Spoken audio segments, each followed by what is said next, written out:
Thank you, Rakesh, for a very brief and very good introduction that brings out many of the issues which are under consideration and have been evolving. Of course, decarbonization itself is an issue of importance, as it is how we should deal with the pricing structure for power supply to industrial and commercial consumers. That has also been a debatable issue for many years. It is often quoted that in other countries, to make the manufacturing and business competitive, there is no issue of these sectors subsidizing others.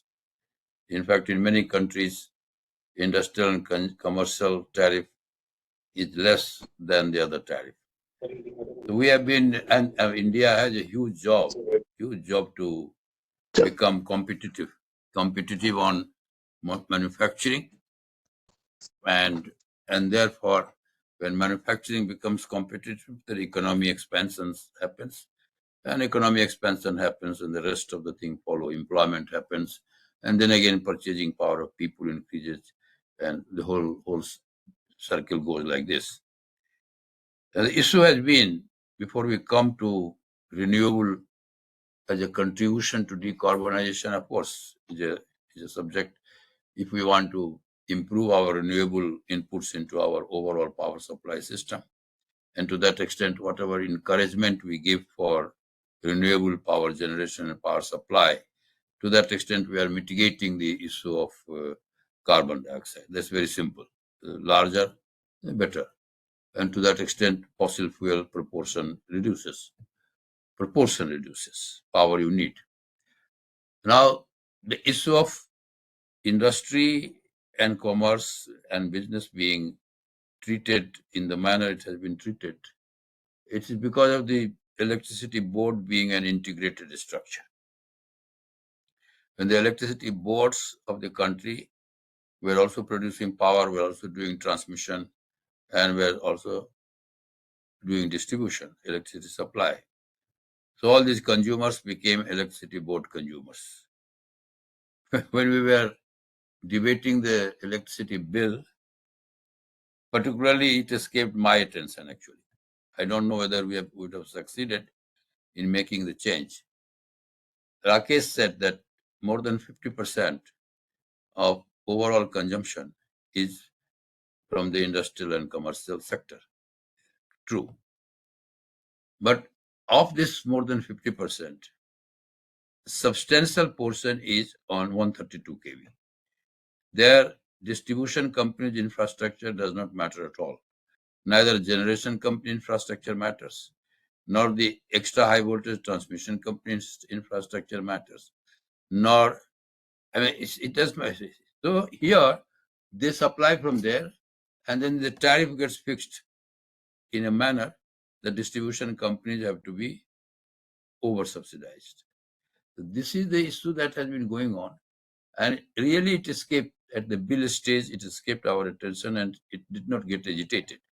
That when you have a restructured electricity board in which generation company is different, transmission company is different, and distribution company is different, and a large industrial consumer or a small industrial consumer takes power from generating company, its infrastructure, takes power on transmission company infrastructure, where does the distribution company come in? So it escaped. So somewhere when we were talking about open access and subsidy and all that, we, in the chapter on transmission, we included a link that this open access surcharge would be charged by the distribution company, irrespective of whether they are drawing power on their infrastructure or on transmission company infrastructure. So this is a debatable issue, and some of the points in some of the discussions have come, and there is a meaning into it. Decarbonizing the power supply system and decarbonizing the industrial activities itself, there are two issues. There is encouragement. We expect industry to decarbonize themselves.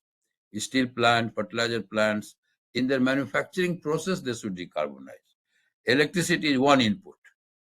but there are other inputs which add to carbon dioxide emissions. So therefore, that is an issue. How do we, and there are, like we did, Bureau of Energy Efficiency and Energy Consumption became a very focused target. And in the last 20 years, we have achieved a number of things on energy efficiency in the industry, particularly in the selected industry, designated industry like fertilizer, like chloralkali, like cement. They used to be highly, like steel plants, highly inefficient in terms of energy consumption. Similarly, decarbonization has to be also in terms of how they decarbonize their electricity supply. One input, a major input, is electricity supply itself. And to that extent, how do we motivate and how do we incentivize them? Here, I think the debate has taken different turns. How do we take care? And in electricity supply business, one of the issues at the government level has been, how do we protect the interest of distribution company? So protecting the financial interest of distribution companies has gone many a time counter to the protecting the interest of the economy itself. So I mean, the whole agenda has become, how do we protect distribution company? If the agenda is how to protect distribution company, then you take decisions where we do that, and that is why open access provision in the Electricity Act. Within 5 years, regulatory commission were obligated to on 1 megawatt and above, all consumers should have open access. Open access has been defeated by making all sorts of extraordinary charges on surcharge and additional surcharge, etc., etc. So these consumers they become very in a difficult situation. Now, under the umbrella of renewable, there is a hope. There is a hope. A lot of initiatives, as Rakesh was just mentioning, a lot of initiatives have been taken that if the power supply is from the renewable sources of power generation, then obviously you have some, but you don't have waiver from open access. You have waiver from transmission, but you don't have waiver from open access. Now, there is a possibility that if you get waiver from transmission for a limited period, for a longer period, or on a reducing scale later on, after you do your projects later on, but where do you escape from the open access surcharge? So that is not happening. So in a manner, how do we make industrial and commercial consumers participate in a bigger agenda of decarbonizing through their power supply system? If that agenda has to be met, then we have to. But so that is one point of view. And if we listen to the advocates of distribution companies, that if the political contingencies and political exigencies or political considerations continue to be how they are, how do we keep these distribution companies alive? And in that, inefficiency, and not always inefficiency, but all considerations go on. So these are the issues. I think government has been on right line. So far as we are concerned, we should pursue, but we should also see how we de-link this. Basic thought process should be de-linked, that if you want to serve the larger interest of economy, larger interest of climate, larger interest of, to that extent, decarbonizing our economic and industrial activities, and in that process, we use this set of instrument of more than 50% of consumption to be facilitated, to be motivated, to be incentivized, and to be encouraged to shift to this. Then how does it go counter to the interest of distribution company? Do we take care of that or we don't take care of that? Do we take care of that in a different manner? Because if you listen to the distribution companies, and I would feel that many of the state regulators have gone along with them in trying to plead their cases from variety of angles. They created a paper, and in that paper they said that all burdens are being imposed on them, extra transmission charges are also being imposed on them, etc., etc. So many things. State department don't pay them. Whole range of issues. So they mix up the issue, and somehow larger agenda and larger ethos, a larger objective like this get into a different picture. So I think we have to take a view in a manner, as I often say, that if it is a renewable conference, we only talk of renewable as the final answer. If it is coal conference, we say coal, without coal we cannot do. We have to take a balanced view that the issue is as simple as this.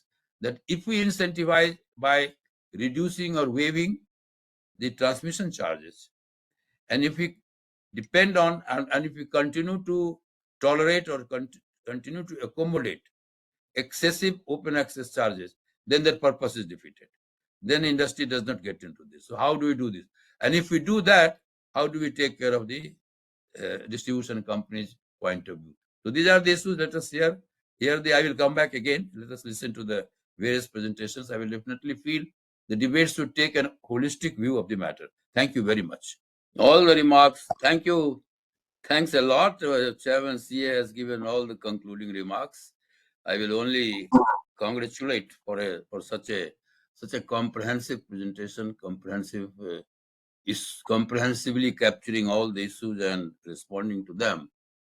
I think he did capture the point made by Santanu, that Santanu also, I was listening, but all the speakers, I was listening very patiently. He made a point of complimentary remarks about the whole issue of how good it is, we should do this, banking, everything is going on smooth. But in the end, he said that the issue will be of DISCOM. So when the moment you come to DISCOM's perspective, and Sunil made that point, Sunil Wadhwa made that point, then you get into difficulties. So most of the reform measures in distribution gets bogged down when we start looking at the issue from that point of view.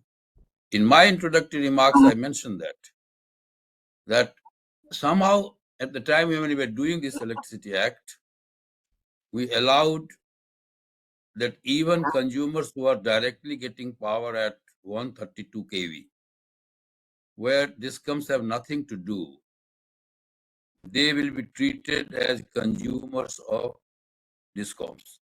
They were consumers of Electricity Board, and therefore they continue to be consumers of DISCOM. Now, there has to be a sunset period. The infrastructure on which they have nothing to do, not to develop that infrastructure, not to do the maintenance of that infrastructure, not to do the metering at that point of time, even there we are saying that they are consumers. So I think there are points in favor of DISCOMs, sympathetic consideration in favor of DISCOM, no doubt about it. But someday we have to use this strategic position of the central government relating to climate change, relating to India's position on climate change discussion. And we have to see that renewable power is pushed. And in that, C&I and direct supply to C&I is an important thing, strategically. So with the Power Ministers Conference and the Chief Ministers Conference, I would feel that that is the line of argument we should take, that to start with, what is 52% or 53% of total C&I consumers, which Santanu said and Rakesh also said in the beginning, let us see how many of them are on direct supply at 132 kV. Nothing to do with the DISCOM infrastructure. We allowed open access charge and surcharge for a different reason.